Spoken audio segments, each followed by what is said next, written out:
Hello, you all, welcome back to my channel.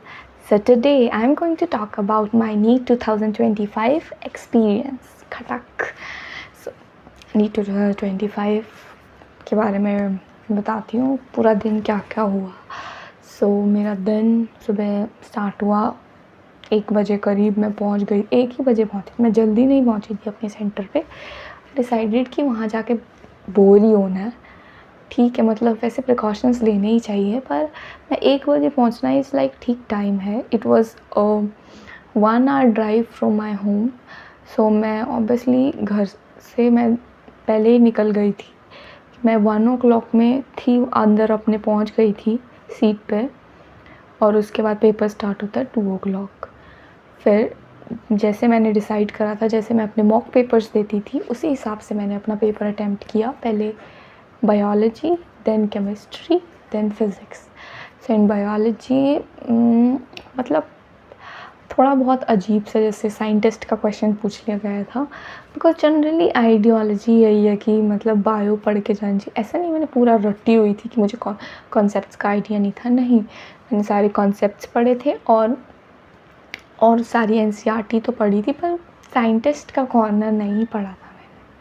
Believe मैंने scientist का corner नहीं पढ़ा था. बाकी पीछे के जो येलो बॉक्स था वो भी मैंने पूरा पढ़ा था. नोट्स, डायग्राम्स, ऑब्वियसली वो तो पूरे पढ़ने ही होते हैं, तो वो सब पढ़ा था मैंने. तो पेपर दे रही थी, ठीक है, थोड़े अजीब से क्वेश्चन भी थे, पर मैं सॉल्व कर रही थी अपने हिसाब से. मैंने सॉल्व किया और 2-3 क्वेश्चन मैंने डाउट में थे. तो मेरे को अभी याद आ रहा है वो स्यूडो सीलोम वाला जो क्वेश्चन था, जिसका ऑप्शन स्यूडो था, पर वो फिर मुझे ठीक लगा. मतलब उसको अगर हम एलिमिनेट करके या फिर ऐसे करके सोच सकते हैं कि इन तीनों के अलावा इस अकेले ऑप्शन के अलावा बाकी चीज़ें आ ही नहीं सकती है.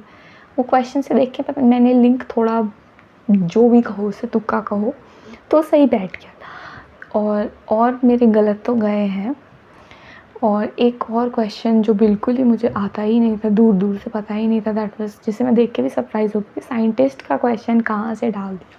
लिटरली बायो में तो हम 360 का मार्क लेके जाते हैं, पर वही है ना, जब तुम्हारे 2-4 क्वेश्चन थोड़े इधर उधर होते हैं ना, तो 360 नहीं आ पाएंगे क्या, थोड़ा सा डाउट होता है.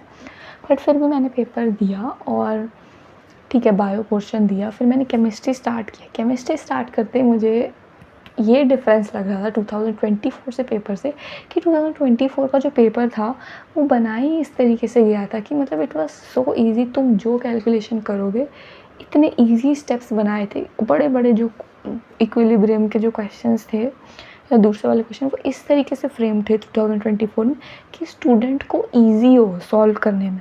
और 2025 में देते हैं, मुझे ऐसा लग रहा था इन्होंने इतने हर्डल्स डाले थे कि even if you get the formula correct, then also next step तुमसे नहीं होगा. Even if you get the formulas, calculations correct, till you get the last answer, पॉइंटों में भी इन्होंने इतना खेला हुआ था कि मतलब you have to get it like in correct even in points उसके लिए. और इनऑर्गेनिक के लिए भी लास्ट ईयर की इनऑर्गेनिक वॉज वेरी सिंपल. जैसे कि तुम्हें ऊपर ऊपर से सब पता होना चाहिए कि जो रेडियाई का साइज़ हो गया किसका बड़ा होता है, मतलब ऊपर से सारी चीज़ें क्लियर. ऐसे तुम्हें वैल्यूज़ नहीं पता होनी चाहिए. डीप NCERT के ठक्के लाइन्स ये बोलते थे पर आती ही नहीं थी. पर इस बार इन्होंने ऐसे घुमा घुमा के NCERT की लाइन, और पिछले साल तो जैसे एक बॉक्स हो गया उसी से 4 लाइनें उठा ली, वही इनऑर्गेनिक में पूछ लिया. और इस बार एक बॉक्स से एक लाइन आ रही है, यहाँ से दूसरी लाइन आ रही है, वहाँ से D ब्लॉक में से एक लाइन है और दूसरी लाइन लास्ट पेज के D ब्लॉक में से है. दोनों का स्टेटमेंट बेस्ड लगाया हुआ है. तो क्वेश्चन ठीक है, मतलब उन्हें मना नहीं कर सकते, but obviously it was like way more different from 2024 का पेपर. अब वो प्रीवियस बच्चा तो जो भी जाएगा एज अ स्टूडेंट, वो प्रीवियस ईयर के हिसाब से ही रेडी होकर जाएगा, बट उसमें हम उनकी गलती नहीं कह सकते. ठीक है, सब कुछ पढ़ना चाहिए. Okay, it's fine. Chemistry was still digestible, but when it came to physics I was so shocked. मतलब I have also given Allen के papers, but it was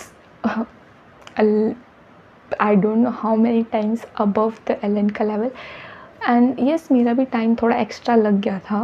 paper solve करते time, but still I was calm. When I saw physics I was completely shocked, but फिर भी मैं काम ही थी paper देते। मैं सोच रही थी अब क्या ही कर सकती हूँ मैं, यही पेपर है, शायद सबके पास ही ऐसा पेपर गया होगा जब भी मेरे पास ऐसा पेपर।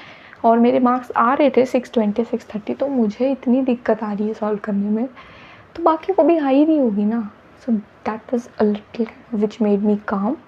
फिर मैंने फिज़िक्स करे कुछ क्वेश्चन सॉल्व, पर इतने अजीब क्वेश्चंस, लाइक तुम्हें तो पहले क्वेश्चन समझ ही ना आए, गलती से तुम्हारा दिमाग so sharp that you understood the question, then is the game of calculation. By chance, oh my god, you did the calculations. Then comes the option part. The options are so close. First of all, you won't be able to get the answer. You will get a little nearest one, and you will see all those 4 options. There are all near. Then उसमें कोई option, चारों के चारों ऐसे option है जैसे कि फिर हमने सॉल्व भी क्यों किया क्वेश्चन जब यहीं आके अटकना था। तो थोड़ा मुझे ऐसा सा लगा, फिर भी ऊपर ऊपर से उठाती गई मैंने। मैं ओवरऑल ही मार्क्स बताऊंगी, मैं सब्जेक्ट वाइज तो मेरे बताने में I am not able to tell, तो मैं ओवरऑल ही मार्क्स बता देती हूँ। तो फिर मैंने काउंट करे हैं अपने मार्क्स, और मेरा फिर मैं पेपर दे के आई, आते ही बाहर नदियाँ बहा दी आंसुओं से, शायद सबका। फिर मैंने आके जब यूट्यूब में देखा तो सब ने यही चलाया हुआ था, सब रो रो के यार। ठीक है, I was not the only one, सबके साथ ही ऐसा हुआ। ये बाल उड़ा देते हैं। चलो, वेलकम बैक वीडियो। फिर सबका ही शायद पेपर ऐसा गया था, फिर समझा लिया मैंने अपने आप को, और मेरे हिम्मत नहीं थी मार्क्स जोड़ने की, तो मैंने नहीं जोड़े उस टाइम पे मार्क्स। फिर मैं सोई नहीं पूरी रात, सुबह 5 बजे करीब मैं जगी हुई थी पूरी रात। फिर मैंने थोड़ा कहा कि चलो मार्क्स तो जोड़ने ही पड़ेंगे, जब मैंने सबका देखा सबकी यही हालत है, तो अब तो मुझे मार्क्स जोड़ने ही पड़ेंगे। फिर मैंने जोड़े, और मेरे मार्क्स बन रहे हैं 498। और एक क्वेश्चन में है मुझे, मतलब वो मेरा सही हो सकता है, ज़्यादा चांसेस सही होने के, पहले मैंने उसे काउंट भी नहीं किया है मेरे मार्क्स में। अगर सही होता है तो मेरे बन जाएंगे 498 + 5 कर देते 503।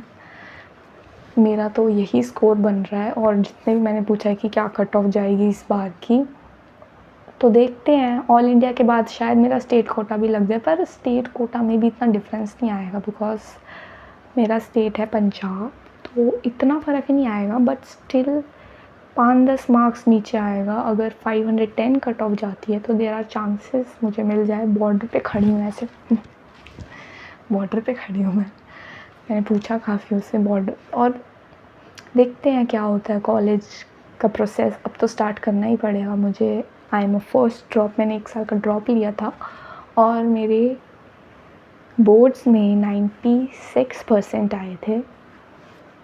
बोर्ड्स में तो थे, पर नीट में लाने में दिक्कत क्यों आ रही है। चलो कोई बात नहीं, बाय।